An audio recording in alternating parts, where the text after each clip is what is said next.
Dainik Savera TV देख रहे हैं आप और मैं हूं हरमनजीत कौर। तो हम इस समय महाकुंभ में मौजूद हैं। यहाँ पर दूर दूर से लोग नतमस्तक होने के लिए आ रहे हैं, तो वही संत महात्मा भी पहुंचने शुरू हो चुके हैं। तो हमारे साथ यहाँ पर श्री पंचायती महानिर्माणी के महामंडलेश्वर हमारे साथ हैं, उनके साथ बात कर लेते हैं। प्रणाम गुरु जी।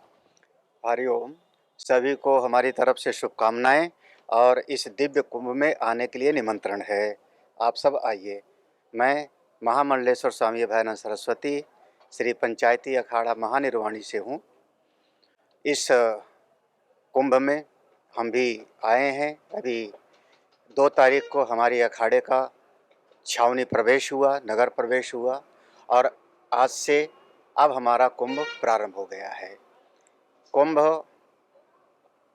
एक तो यहाँ प्रयाग में 6 वर्ष में लगता है, जिसको हम कहते हैं अर्ध कुंभ।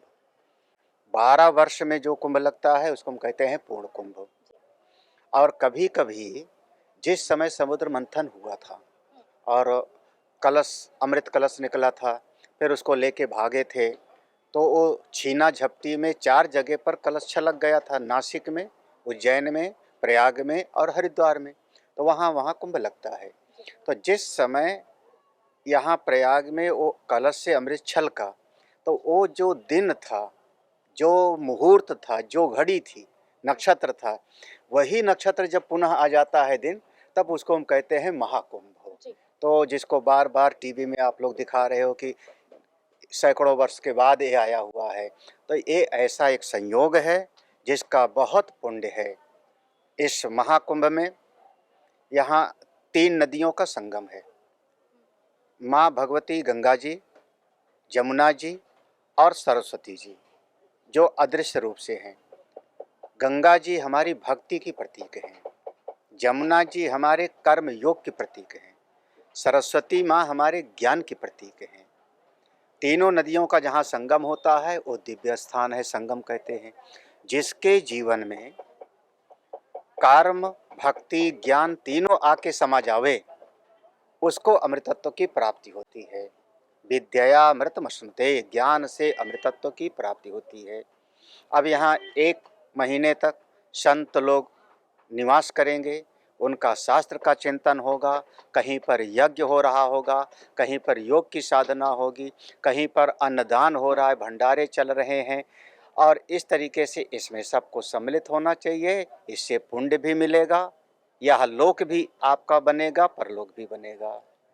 लोग दूर दूर से आ रहे हैं, इतनी भीड़ इकट्ठी होने वाली है, उन लोगों को क्या संदेश देना चाहेंगे?